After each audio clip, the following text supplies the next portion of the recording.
Chirag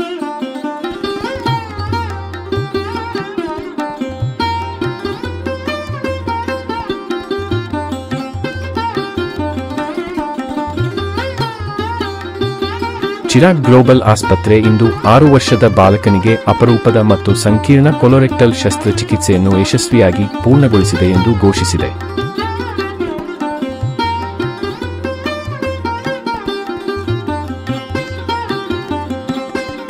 Chirag global hospital ಕೊಲೊಪ್ರೊಕ್ಟಾಲಜಿಯಲ್ಲಿ ನಾಯಕನಾಗಿ ಗುರುತಿಸಲ್ಪಟ್ಟಿದೆ. ಪೈಲ್ಸ್ಗಾಗಿ ಆರ್ಯಾನ್ನೊಂದಿಗೆ ಡಿಜಿಎಚ್ಎಲ್ ಸುಧಾರಿತ ವಿದಳನ ಚಿಕಿತ್ಸೆಗಳು, ಫಿಸ್ಟುಲೋಟಮಿ ಸೇರಿದಂತೆ ಸಮಗ್ರ ಶ್ರೇಣಿಯ ಚಿಕಿತ್ಸೆಗಳನ್ನು ನೀಡುತ್ತದೆ. ಚಿರಾಗ್ ಗ್ಲೋಬಲ್ ಆಸ್ಪತ್ರೆಯ ಅಧ್ಯಕ್ಷ ಮತ್ತು ಹಿರಿಯ ಕೊಲೊಪ್ರೊಕ್ಟಾಲಜಿಸ್ಟ್ ಡಾ. ರಾಜಶೇಖರ್ ಮೈಸೂರು ಎಂಬಿಬಿಎಸ್ ಈ ಕಾರ್ಯವಿಧಾನವನ್ನು ನಡೆಸಿದರು.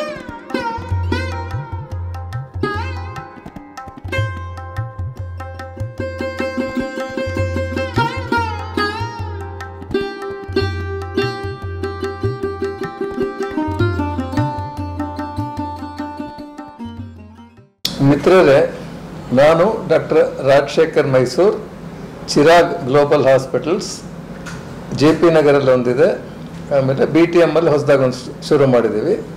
30 ವರ್ಷದಿಂದ ನಮ್ಮದು JP ನಗರ್ ಹಾಸ್ಪಿಟಲ್ ರನ್ ಆಗ್ತಾ ಇದೆ.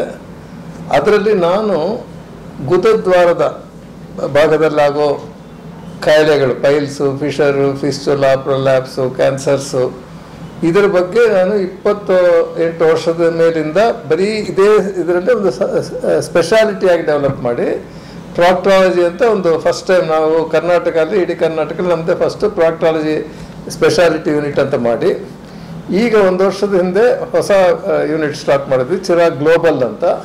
ಅದು ಸೂಪರ್ ಸ್ಪೆಷಾಲಿಟಿ ಮಾಡಿದ್ವಿ ಇವಾಗ. ಅಂದರೆ ಕೋಲೋ ರೆಕ್ಟೋ ಅನಲ್ ಡಿಸೀಸಸ್ ಅಂತೀವಿ, ಅಂದರೆ ದೊಡ್ಡ ಕರಳು, ರೆಕ್ಟಮ್ ಅಂತ, ಆಮೇಲೆ ಗುದದ್ವಾರದ ರೋಗಗಳು. ಇದರಲ್ಲಿ ನಮ್ಮದು ಪ್ರಪಂಚದಲ್ಲೇ ಅತ್ಯುತ್ತಮವಾದ ಟ್ರೀಟ್ಮೆಂಟ್ ಇಲ್ಲಿ ಸಿಗತ್ತೆ. ಆ ಉದ್ದೇಶದಿಂದ ಇದು ಹಾಸ್ಪಿಟಲ್ ಮಾಡಿದ್ದೀನಿ. ಇದು ಗ್ಲೋಬಲ್ ಲೆವೆಲ್ ಹಾಸ್ಪಿಟಲ್ ಅಂದರೆ ನಮ್ಮ ಗ್ಲೋಬಲ್ ಲೆವೆಲ್ ಫೆಸಿಲಿಟೀಸ್ ಆಗಲಿ, ಗ್ಲೋಬಲ್ ಲೆವೆಲ್ ಇನ್ಸ್ಟ್ರೂಮೆಂಟ್ಸ್ ಆಗಲಿ, ಟೆಕ್ನಾಲಜಿ ಆಗಲಿ, ಅವೆಲ್ಲ ಗ್ಲೋಬಲ್ ಲೆವೆಲಲ್ಲಿ ಮಾಡಿದ್ದೀವಿ. ಅದಲ್ದಿರ ಜನಸಾಮಾನ್ಯರಿಗೆ ಕೂಡ ಅದು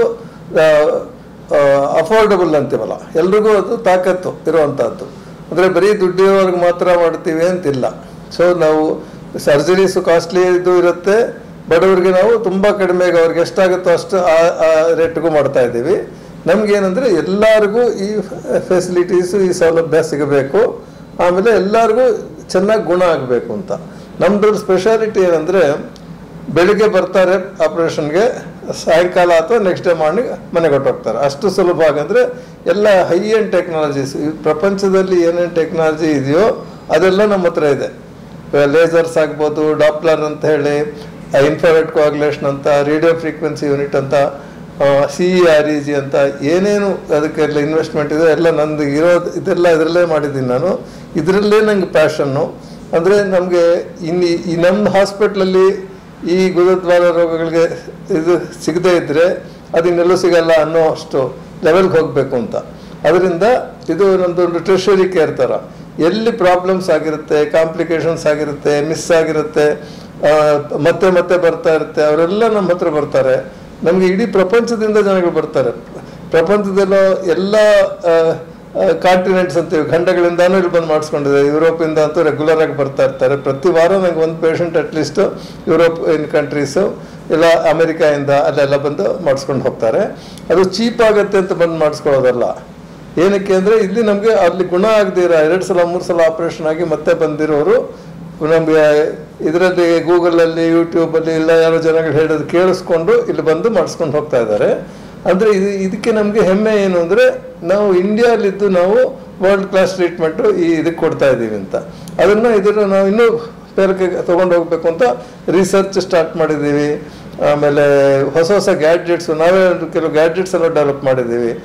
ಅದನ್ನೆಲ್ಲ ಉಪಯೋಗಿಸಿ ನಾವು ಬೆಸ್ಟ್ ಟ್ರೀಟ್ಮೆಂಟ್ ಅಂದರೆ 30 ವರ್ಷದಿಂದ ಒಂದು 60,000ಕ್ಕೂ ಜಾಸ್ತಿ ಪೇಷಂಟ್ಸ್ ಟ್ರೀಟ್ಮೆಂಟ್ ಕೊಟ್ಟಿದ್ದೀನಿ. ಇಷ್ಟವರೆಗೂ ಯಾವುದು ಮೇಜರ್ ಪ್ರಾಬ್ಲಮ್ಸು, ಕಾಂಪ್ಲಿಕೇಶನ್ಸು, ಆಮೇಲೆ ಇದಾಗೋದು ಕಂಪ್ಲೇಂಟ್ಸು ಆ ಥರದ್ದೆಲ್ಲ ಆಗ್ತಾ ಇದೆ ಅಂದರೆ ಇದೆಲ್ಲ ಎಲ್ಲರ ಅಭಿಮಾನ. ಆಮೇಲೆ ನಮ್ಮ ಡೆಡಿಕೇಶನ್ ಅಂತೀವಿ. ಅಂದರೆ ನಮ್ಮಲ್ಲಿರೋ ನನ್ನ ಹತ್ರ 4 ಸರ್ಜನ್ಸ್ ಇದ್ದಾರೆ. ಎಲ್ಲರೂ ಅದೇ ಥರ ನನಗೆ ಎಷ್ಟು ಪ್ರಶ್ನೆ ಇತ್ತು ಅದೇ ಥರ ಅವರು ಫುಲ್ ಇನ್ವಾಲ್ವ್ಮೆಂಟ್ ಆಗಿ ಮಾಡ್ತಾರೆ. ನಮ್ಮ ಇದರಲ್ಲಿ ಹಾಸ್ಪಿಟಲ್ನ ಇನಾಗ್ರೇಷನ್, ಈ ಹೊಸ ಹಾಸ್ಪಿಟಲ್ ಇನಾಗ್ರೇಷನ್ ಮಾಡಿದ್ದು ಸಂತೋಷ್ ಹೆಗ್ಡೆ ಅವರು.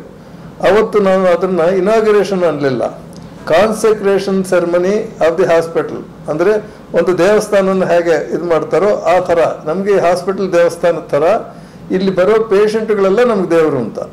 ಸೊ ದೇವರು ಒಂದು ಪೇಷಂಟ್ ರೀತಿಯಲ್ಲಿ ಬಂದು ನಮ್ಮನ್ನು ಪರೀಕ್ಷೆ ಮಾಡೋಕೆ ಬರ್ತಾ ಇದ್ದಾನೆ. ನೀವು ಯಾವ ಥರ ಟ್ರೀಟ್ಮೆಂಟ್ ಕೊಡ್ತಾ ಇದ್ದೀರಾ, ನಿಮ್ಮ ಮನಸ್ಸಲ್ಲಿ ಏನಿದೆ, ನೀವು ಬರೀ ದುಡ್ಡುಗೋಸ್ಕರ ಮಾಡ್ತಾ ಇದ್ದೀರಾ ಅಂತ ಪರೀಕ್ಷೆ ಮಾಡೋಕೆ ಬರ್ತಾ ಇದ್ದಾರೆ ಅಂತ ತಿಳ್ಕೊಂಡು ಎಲ್ಲರಿಗೂ ಸೇವೆ ಮಾಡಿ ಅಂತ ನಾನು ಎಲ್ರಿಗೂ ಹೇಳೋದು. ಆ ಭಾವನೆಯಿಂದ ಮಾಡ್ತಾ ಇರೋದ್ರಿಂದ ಅವನು ನಮ್ಗೆ ಹೆಲ್ಪ್ ಮಾಡ್ತಾ ಇದ್ದಾನೆ. ಎಲ್ಲರೂ ನಕ್ಕೊಂಡು ಖುಷಿಯಾಗಿ ಸಂತೋಷವಾಗಿ ಹೋಗ್ತಾ ಇದ್ದಾರೆ. ಅದೇ ನಮಗೆ ಬೇಕಾಗಿರೋದು. ಸೊ ಇದರಲ್ಲಿ ಒಂದು ಚಿಕ್ಕ ಸ್ಟೋರಿ ಹೇಳ್ತೀನಿ. ನಿನ್ನೆ ಒಂದು ಘಟನೆ ನಡೀತು. ಒಂದು 6 ವರ್ಷದ ಮಗು, ನಾರ್ತ್ ಕರ್ನಾಟಕದಲ್ಲಿ ಸ್ವಲ್ಪ ಎಲ್ಲ ತುಂಬ ರೂರಲ್ ಬ್ಯಾಕ್ಗ್ರೌಂಡು, ಸ್ವಲ್ಪ ಲೋ ಇನ್ಕಮ್ ಗ್ರೂಪ್ನವರು. ಅವರು ಪಾಪ ಆ ಮಗುಗೆ 2 ವರ್ಷದಿಂದ ದಿನ ಮೋಷನ್ಗೆ ಹೋಗುವಾಗ, ಕಕ್ಕಸ್ಗೆ ಹೋಗುವಾಗ ಅದಕ್ಕೆ ಬ್ಲೀಡಿಂಗ್ ಆಗೋದು. ಬ್ಲೀಡಿಂಗ್ ಅಂದರೆ ಏನೋ 1-2 ಡ್ರಾಪ್ ಅಲ್ಲ, ಸಿಕ್ಕಾಪಟ್ಟೆ ಬ್ಲೀಡಿಂಗ್ ಆಗಿ ರಕ್ತ ಎಲ್ಲ ತುಂಬ ಕಡಿಮೆ ಆಗಿ, ಅಂದರೆ ಹಿಮೋಗ್ಲೋಬಿನ್ ಒಂದು 14-15 ಗ್ರಾಮ್ ಇರಬೇಕಾಗಿರೋ 4 ಗ್ರಾಮ್ ಬಂತು. ಅಂದರೆ ಡೇಂಜರಸ್ ಲೆವೆಲ್ಗೆ ಬಂದು ಬ್ಲಡ್ ಎಲ್ಲ ಹತ್ತಿಸಿ ಎಲ್ಲ ಮಾಡಿಸ್ಕೊಂಡಿದ್ದಾರೆ. ಎಲ್ಲೆಲ್ಲೋ ಬೇರೆ ಬೇರೆ ಕಡೆ ಎಲ್ಲ ದೊಡ್ಡ ದೊಡ್ಡ ಹಾಸ್ಪಿಟ್ಲ್ಗೆ ಹೋಗಿ ಎಲ್ಲ ಪರೀಕ್ಷೆಗಳು ಮಾಡಿದ್ದಾರೆ. ಎಲ್ಲಿಂದ ಬ್ಲೀಡಿಂಗ್ ಆಗ್ತಾ ಇದೆ, ಯಾಕೆ ಬ್ಲೀಡಿಂಗ್ ಆಗ್ತಾ ಅಂತ ಯಾರಿಗೂ ಗೊತ್ತಾಗಿಲ್ಲ. ಆಮೇಲೆ ಇಲ್ಲಿ ಬೆಂಗಳೂರಿಗೆ ಬಂದು ಇಲ್ಲೂ ಒಂದು ಪೀಡಿಯಾಟ್ರಿಕ್ ಒಂದು ದೊಡ್ಡ ಇನ್ಸ್ಟಿಟ್ಯೂಷನ್ಗೆ ಹೋಗಿ ಅಲ್ಲೂ ಪರೀಕ್ಷೆ ಮಾಡಿಸಿದ್ದಾರೆ. ಅಲ್ಲಿ ಕೂಡ ಅವರು ಡಯಾಗ್ನೋಸ್ ಮಾಡಿಲ್ಲ ಏನಾಗಿದೆ ಅಂತ. ಆಮೇಲೆ ಇಲ್ಲಿ ಬಂದ ಮೇಲೆ ನಾನು ಅದನ್ನು ಒಂದು 10 ನಿಮಿಷದಲ್ಲಿ ಅವ್ರ ಜೊತೆ ಮಾತಾಡಿಬಿಟ್ಟು ಏನಿರ್ಬೋದು ಅಂತ ಡೌಟ್ ಬಂದು ಅವ್ರು ಫುಲ್ ಡೀಟೇಲ್ಡ್ ಹಿಸ್ಟ್ರಿ ತೊಗೊತೀವಿ. ಅದ್ರಲ್ಲಿ ಗೊತ್ತಾಗೋಗುತ್ತೆ ರಕ್ತ ಡ್ರಾಪ್ಸ್ ಥರ ಬೀಳುತ್ತಾ, ಚಿಮ್ದಾಗ ಬರುತ್ತಾ, ಸಿರಿಂಜಲ್ಲಿ ಹೊಡೆದಾಗ ಬರುತ್ತಾ, ಒಂಥರ ಹರಿತಾ ಇರುತ್ತಾ, ಅದರಲ್ಲೇ ನಮ್ಗೆ ಗೊತ್ತಾಗುತ್ತೆ ಎಲ್ಲಿಂದ ಬರ್ತಾ ಇದೆ ಅಂತ. ಸೊ ಅದು ಇದ್ರ ಮೇಲೆ ಒಂದು ವಿಡಿಯೋ ರೆಕ್ಟೋಸ್ಕೋಪಿ ಇತ್ತು, ನಾವೇ ಒಂದು ಗ್ಯಾಡ್ಜೆಟ್ ಡೆವಲಪ್ ಮಾಡಿದ್ವಿ. ಅದು ಒಳಗೆ ಇಟ್ಬಿಟ್ಟು ಕ್ಯಾಮ್ರಾ ತಗೊಂಡು ಫೋಟೋಸ್ ತೆಕ್ಕೊಂಡ್ರೆ ನಮಗೆ ಗೊತ್ತಾಗೋಯ್ತು.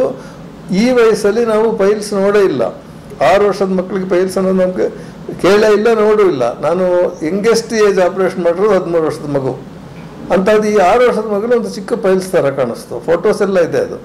ಆಮೇಲೆ ಅದಕ್ಕೆ ಎಲ್ಲ ರೆಡಿ ಮಾಡಿ ನಮಗೆ ಗೊತ್ತಾಯಿತು ಎಲ್ಲಿಂದ ಬ್ಲೀಡಿಂಗ್ ಆಗ್ತಾ ಇದೆ ಅಂತ. ಇವತ್ತು ಬೆಳಗ್ಗೆ ಒಂದು 2 hours ಬ್ಯಾಕ್ ಅದಕ್ಕೆಲ್ಲ ಆಪ್ರೇಷನ್ ಮಾಡಿ ಎಲ್ಲ ಚೆನ್ನಾಗಿ ನೀಟಾಗಿ ಆಯಿತು.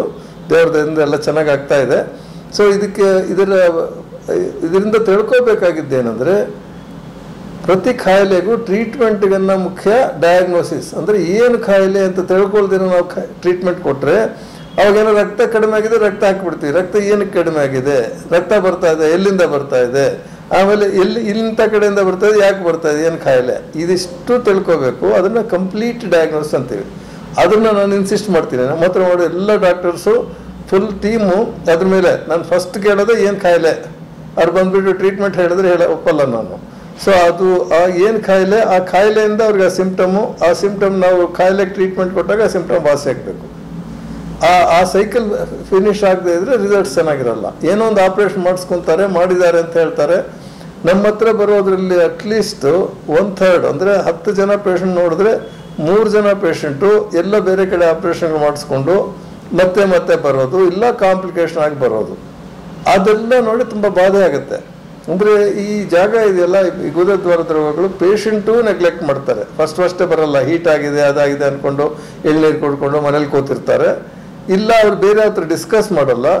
ಆಮೇಲೆ ಅವ್ರು ಬೇರೆ ಡಾಕ್ಟ್ರುಗಳ ಹತ್ರ ಹೋದರೂ ಕೂಡ ಎಲ್ರಿಗೂ ಇದರಲ್ಲಿ ಅನುಭವ ಕಡಿಮೆ ಇರುತ್ತೆ. ಆಮೇಲೆ ಎಲ್ಲರಿಗೂ ಇದ್ರ ಬಗ್ಗೆ ಪೂರ್ತಿ ಅವಗಾಹನೆ ಇರೋಲ್ಲ. ಆವಾಗ ಅರ್ಧಂಬರ್ಧ ಟ್ರೀಟ್ಮೆಂಟ್ ಆಗುತ್ತೆ. ಸಣ್ಣ ಪುಟ್ಟ ಆಪ್ರೇಷನ್ಗಳೆಲ್ಲರೂ ಮಾಡಬೇಕು, ಸರಿಯಾಗಿ ಮಾಡಬೇಕು.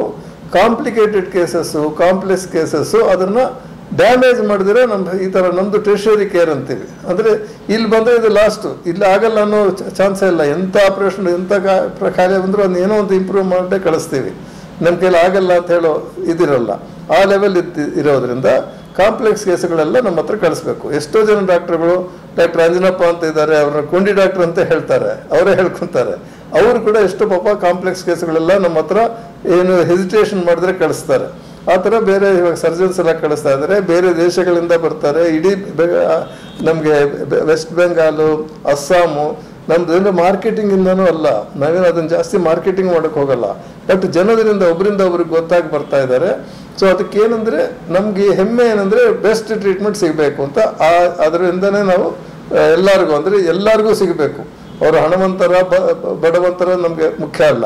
ಬಂದ ಮೇಲೆ ಇಲ್ಲಿ ಹೋದ್ಮೇಲೆ ಅವರು ನಕ್ಕೊಂಡು ಹೋಗಬೇಕು, ಎಲ್ಲರೂ ಖುಷಿಯಾಗಿ ಹೋಗಬೇಕು.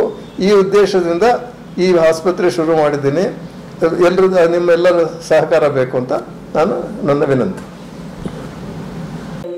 ಬಂದ್ಬಿಟ್ಟು ಮಗುವಿಗೆ 3 ವರ್ಷ ಆಯಿತು. ಫೈಲ್ಸ್ ಅಂತ ಹೇಳ್ಬಿಟ್ಟು ನಾವು ಶ್ರೇಯ ಹಾಸ್ಪಿಟಲಲ್ಲಿ ಒಂದು ಟೈಮ್ ಟ್ರೀಟ್ಮೆಂಟ್ ಮಾಡಿಸಿದ್ದೆ.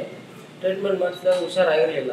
ಬಟ್ ಅದನ್ನು ಎಂಡೋಸ್ಕೋಪಿ ಮಾಡಿಸಿದಾಗ ಅದು ಅಲ್ಸರ್ ಅಂತ ಟ್ರೀಟ್ಮೆಂಟ್ಗೋಸ್ಕರ ನಾವು ಇದು STM ಹಾಸ್ಪಿಟಲಲ್ಲಿ ಅಡ್ಮಿಟ್ ಮಾಡಿದ್ವಿ. ಬಟ್ ಅಲ್ಲಿ ಏನೂ ರೆಸ್ಪಾನ್ಸ್ ಬರ್ತಾ ಇಲ್ಲ. ಸೊ ನಾವು ಅಲ್ಲಿಂದ ರೆಫರ್ ಮಾಡಿಕೊಂಡು ಇಂದಿರಾ ಗಾಂಧಿ ಹಾಸ್ಪಿಟ್ಲಿಗೆ ಬಂದ್ವಿ. ಅಲ್ಲೂ ಏನು ಸರಿಯಾಗಿ ರೆಸ್ಪಾನ್ಸ್ ಆಗ್ತಾ ಇಲ್ಲ ನಮ್ಮ ಮೇಲೆ. ಇವಾಗ ಇಲ್ಲಿ ಚಿರಾಗ್ ಹಾಸ್ಪಿಟಲಲ್ಲಿ ಬಂದಮೇಲೆ ನಮಗೆ ಒಳ್ಳೆ ರೆಸ್ಪಾನ್ಸ್ ಇದೆ, ಒಳ್ಳೆ ಮಗು ಚೇತರಿಕೆ ಕಾಣ್ತಾ ಇದೆ.